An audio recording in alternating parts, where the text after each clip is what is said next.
नमस्कार मित्रों, जय हिंद। आज रूस यूक्रेन समस्या पर मैं कुछ अपनी बात रखना चाहता हूँ। अभी अमेरिका में जो जेलेंस्की की बेइज्जती हुई, उसके बाद लंदन में यूरोपियन यूनियन की मीटिंग हुई और वहाँ यूरोपियन यूनियन ने कहा कि वह जेलेंस्की को $22 बिलियन की मदद करेंगे। अब इसमें दो बातें हैं। पहली बात ये कि यूरोपियन यूनियन ने अपने पास से जेलेंस्की को ₹1 नहीं दिया है, बल्कि यूरोप में रूस के जितने भी उद्योगपतियों की संपत्ति प्रॉपर्टी है या फिर रूस सरकार की जो प्रॉपर्टी है, उसे यूरोपियन यूनियन के देशों ने जब्त किया है और उसकी नीलामी के पैसे को इन लोगों ने जेलेंस्की को दिया है। लेकिन आज की डेट में जेलेंस्की को रुपए नहीं चाहिए। कोई भी लड़ाई रुपए से नहीं लड़ी जाती। लड़ाई लड़ी जाती है हथियारों से, फाइटर जेट से, ड्रोन से, गोला बारूद से, बड़े बड़े grenade shells, rocket launcher, missile defence system, लंबी दूरी के मिसाइल, एयर डिफेंस सिस्टम, ये सब चीज़ें चाहिए होती हैं। और सैनिक भी चाहिए। जाहिर सी बात है कि यूक्रेन की जनसंख्या, मतलब रूस की जो कुल सेना है, उससे उसके सामने यूक्रेन की सेना सिर्फ 10% है। अब यूरोप के जो देश हैं वो हथियार बनाने में माहिर हैं। स्वीडन हथियारों का बहुत बड़ा उत्पादक देश है। स्वीडन फाइटर जेट बनाता है ग्रिफिन के नाम से। आप लोग गूगल पर सर्च करिए, और ये ग्रिफिन फाइटर जेट F-16 से बहुत एडवांस है। मतलब कि ये राफेल के टक्कर का है। भारत सरकार पहले ग्रिफिन लेना चाहती थी, बट बाद में उन्होंने राफेल लिया। मगर स्वीडन ने एक भी ग्रिफिन यूक्रेन को नहीं दिया। फ्रांस खुद राफेल बनाता है, उसे नहीं दिया। ब्रिटेन के कई फाइटर जेट हैं, बल्कि ब्रिटेन का एक फाइटर जेट तो वर्टिकल लैंडिंग और वर्टिकल टेक ऑफ में माहिर है, जो फॉकलैंड की लड़ाई में जो गेम चेंजर साबित हुआ था। ब्रिटेन ने वह भी नहीं दिया। इसके अलावा स्वीडन, फिनलैंड जैसे देश तोप और गोला बारूद बनाने में माहिर है। बोफोर्स तोप जो कंपनी है, बोफोर्स स्वीडन की है, सबको पता है। भारत सरकार बहुत बड़ी डील कर रही है, लेती है, रेगुलर लेती है। लेकिन क्या स्वीडन अगर चाहता तो बगल में यूक्रेन को नहीं दे सकता? लेकिन नहीं दे रहे। पोलैंड के पास ऑलरेडी करीब करीब 80 से ज़्यादा F-16 है, नहीं दिया। जर्मनी जो है बहुत बड़ा हथियार टेक्नोलॉजी, ड्रोन टेक्नोलॉजी में माहिर है। मतलब कि ये यूक्रेन, मतलब ये जितने भी यूरोपियन यूनियन के देश हैं, ये सब चाहते हैं कि यूक्रेन बर्बाद हो जाए, ख़त्म हो जाए। उसके बाद जो यूक्रेन की खनिज है उसकी बंदर बांट हो। थोड़ा हिस्सा रूस ले लेगा, थोड़ा अमेरिका ले लेगा, थोड़ा यूरोपियन यूनियन ले लेंगे, थोड़ा चीन ले लेगा। और ये कह रहे भाई तू डरियो मत, भाई तू चिंता मत करियो, भाई हम है ना, तू लड़ता रह। और उसको मूर्ख बना रहे हैं जेलेंस्की को। जेलेंस्की था क्या? जेलेंस्की एक कॉमेडियन था, स्टैंड अप कॉमेडियन था, अश्लील कॉमेडी करता था। इसके यूट्यूब पर और सोशल मीडिया पर इसके पुराने वीडियो मौजूद हैं। बहुत ही अश्लील, घटिया किस्म की कॉमेडी करता था। हालांकि उन पश्चिम के देशों में ये सब बुरा नहीं माना जाता। अब उसने बिल्कुल वही केजरीवाल वाली नीति अपनाई कि मैं भ्रष्टाचार से देश को मुक्त कर दूंगा, देश में भ्रष्टाचार है। लोगों को जेलेंस्की में एक नायक दिखा। लोग ये भूल गए कि एक जोकर, एक लवार, एक कॉमेडियन, वो कॉमेडी करेगा, सत्ता में आने के बाद भी करेगा। हमारे यहाँ हिंदुस्तान में भी एक प्रदेश के मुख्यमंत्री कॉमेडियन थे, वो भी कॉमेडी कर रहे हैं।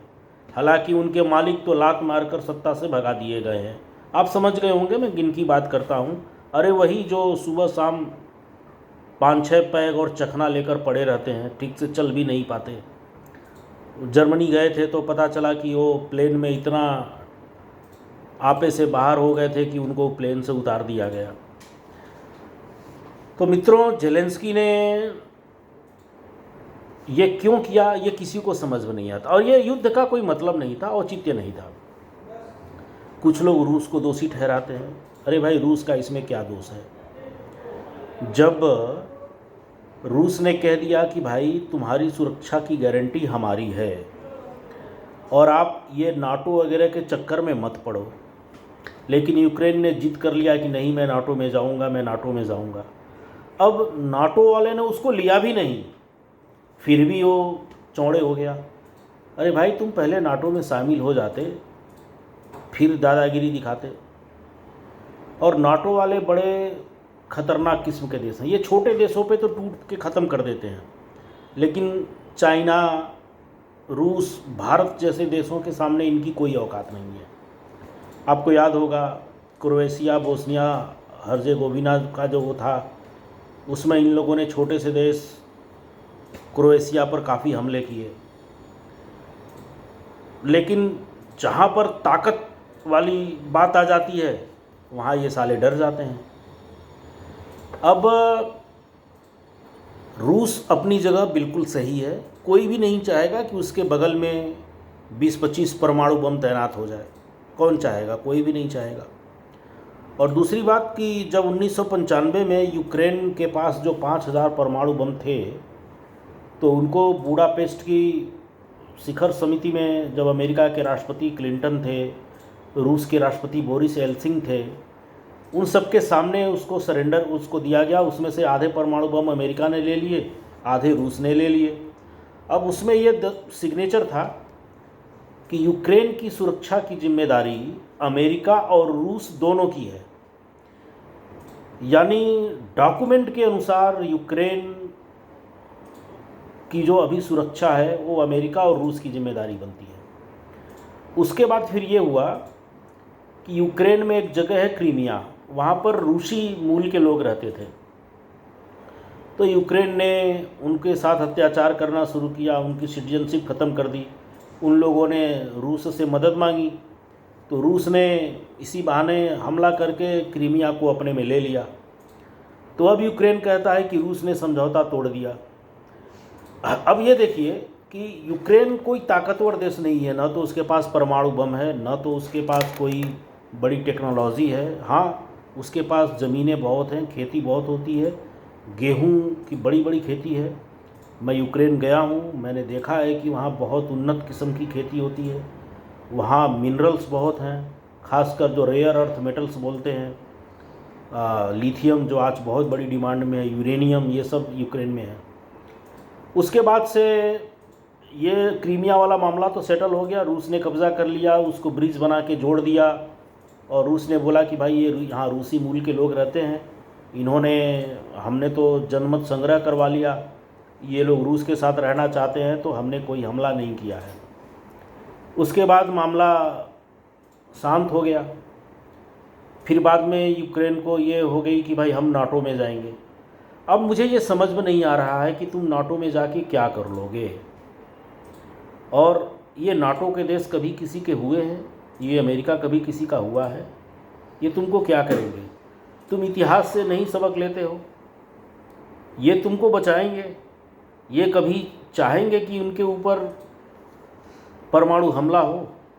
और ये सच्चाई है कि दुनिया ताकतवर से हमेशा डरती है। आज नाटो का कोई, इवन कि अमेरिका हो, ब्रिटेन हो, जर्मनी हो, ये रूस से पंगा नहीं लेंगे। इन्हें मालूम है कि व्लादिमीर पुतिन केबीजी में रहे हैं, वो खुर्राट खोपड़ी के आदमी हैं। उनके लिए परमाणु बम की जो चाबी होती है वो दबाना 2 मिनट का खेल है। तो अब पता नहीं क्यों तुम गए और क्यों तुमको मूर्ख बनाया जा रहा है, भगवान जाने। लेकिन ये है कि अब यूक्रेन की जनता को ये समझना चाहिए कि ये व्यक्ति सत्ता में क्यों है। और इसके अलावा इसने जो इसके पहले जो सेना प्रमुख थे, जो बहुत अच्छे तरीके से युद्ध लड़ रहे थे, जेलेंस्की ने उनको हटा दिया। उनको हटा के पता नहीं कहाँ किसी देश का राजदूत बना दिया। तो जेलेंस्की अब एक तानाशाह की तरह रोल कर रहा है, और बिल्कुल केजरीवाल स्टाइल, टी शर्ट में रहता है, बनिए उसमें रहेगा। मतलब जैसे आपको याद होगा कि अरविंद केजरीवाल, ये सब ये डीप स्टेट के द्वारा ये डायरेक्टेड हैं। डीप स्टेट इनको सिखाता है कि भाई तुम ऐसे कपड़ों में रहना, टी शर्ट में रहना, जनता के बीच में छवि जाएगी कि तुम बड़े लड़ाका हो, तुम्हारे पास समय नहीं है, तुम कपड़े नहीं बदल सकते हो, तुम आम आदमी हो। आपको याद होगा केजरीवाल 45 लाख के टॉयलेट सीट पर बैठते थे, लेकिन जब बाहर जाना होता था तो लंबी साइज की शर्ट, वो भी बिना इस्त्री की हुई, और 5 रुपये की रेनॉल्ट पेन लेके जाते थे। तो ये होता है डीप स्टेट के दलालों का असली चरित्र। राहुल गांधी भी सेम वही, एंग्री यंग मैन, थोड़ी थोड़ी दाढ़ी बड़ी रहेगी। अरे भाई तुम्हारी कितना, आप देखिएगा कितने सालों से ये जेलेंस्की की जो दाढ़ी है वो इतनी इतनी रहती है, यानी कि तुम ट्रिम करते हो बट क्लीन सेव नहीं करते। और अमेरिका में क्या होता है कि राष्ट्र प्रमुख के सामने एक फॉर्मल ड्रेस कोड होता है। भाई तुम भी राष्ट्र प्रमुख हो, ट्रंप कोई तुम्हारा बचपन का दोस्त तुम्हारे साथ गिल्ली डंडा या कंचे नहीं खेलता था कि तुम टी शर्ट में, ट्रंप उसको मिलते ही वो उसके ऊपर उन्होंने तंज कसा। तो जिसने भी ये प्लान किया था वो मतलब जेलेंस्की के उसकी जो ड्रेसिंग सेंस है उसको देखते ही ट्रंप का दिमाग ख़राब हो गया। किसी का भी दिमाग ख़राब होगा भाई। तुम एक डील साइन करने जा रहे हो, अमेरिका जैसे देश के राष्ट्रपति के साथ बैठने जा रहे हो, तुम टी शर्ट में और पैंट में पहुंच गए। तो क्या लगता है कि और अमेरिका में हर चीज़ का एक, इवन कि टाई का कलर क्या होगा ये भी मायने रखता है। वहाँ पर अंतिम संस्कार में लोग जाते हैं तो बगैर सूट टाई के नहीं जा सकते। आप अगर किसी हर चीज़ का, इवन की जो पार्टीज़ होती हैं तो पार्टी का अपना आपको ड्रेस कोड फॉलो करना पड़ेगा। आपको अगर कोई इनवाइट करता है तो नीचे लिखा जाता है कि इसमें क्या ड्रेस कोड है, आप वही, मतलब एक हर देश का एक कल्चर होता है भाई, तो आपको उसको फॉलो करना चाहिए। आप ये केजरीवाल छाप राजनीति या राहुल गांधी छाप राजनीति, ये जो डीप स्टेट का जॉर्ज सोरोस आपको घुमा रहा है, चाबी भर रहा है, ये करके आप सफल नहीं हो सकते। तो ये पूरे एपिसोड से एकदम पता चल गया कि भारत में जो राहुल गांधी कर रहे हैं, जो अरविंद केजरीवाल कर रहे हैं, यूक्रेन में जो जेलेंस्की कर रहे हैं, इनका मालिक एक है और मालिक है जॉर्ज सोरोस, डीप स्टेट।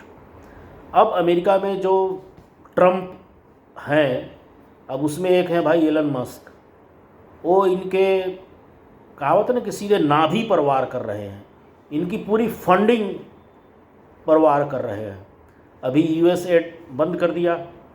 अब आप देखिए 12 देशों में, जिसमें वियतनाम, ब्राज़ील, भारत, कंबोडिया में सेक्स चेंज की जो क्लिनिक थी वो बंद हो गई। भारत में हैदराबाद में था, खुद एलन मस्क ने भी इसको ट्वीट किया, अखबारों में आ गया कि यूएसएड के पैसे से चलने वाला हैदराबाद का सेक्स चेंज क्लिनिक बंद हो गया।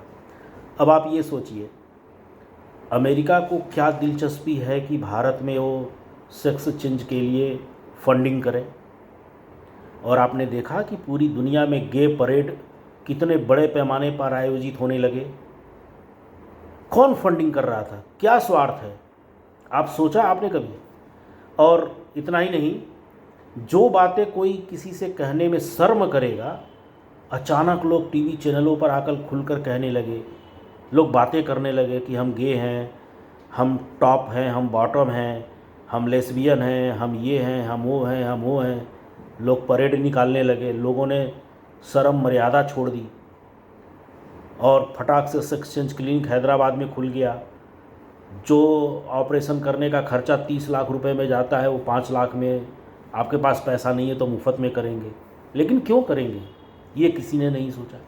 ये तीसरी दुनिया के देशों को गुलाम बनाने की, उनको बर्बाद करने की, उनके जो युवा है उन युवाओं की सोच को बर्बाद करने की वामपंथियों की बड़ी लंबी प्लानिंग होती है। ये जो वामपंथी होते हैं ये लोग 1 साल 2 साल 10 साल की प्लानिंग नहीं करते, ये 100 साल की प्लानिंग करते हैं। तो ये जॉर्ज सोरोस और यूएसएड को जो सब चला रहे थे वामपंथी विचारधारा के लोग, इन लोगों ने अमेरिका में सेक्स चेंज क्लिनिक नहीं खोला। इन्होंने कहाँ खोला? भारत में, वियतनाम में, ब्राज़ील में। मतलब कि इन देश के युवाओं को बर्बाद कर दो। और अभी पता चला कि भारत में गे परेड के लिए इन लोगों ने 20 करोड़ रुपए की फंडिंग की। और एक कोई गे एक्टिविस्ट है मानविंदर सिंह गोहिल, गुजरात के राजपीपला राजघराने के राजकुमार हैं, उनको फ़्लाइट का टिकट देकर अमेरिका बुलाया गया।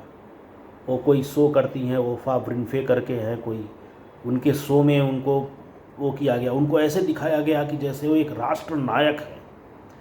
मतलब कि ये साजिश होती है कि युवा जो हैं, अब जो भी युवा है, एक फैक्ट है कि या तो आप पुरुष हैं या आप स्त्री हैं।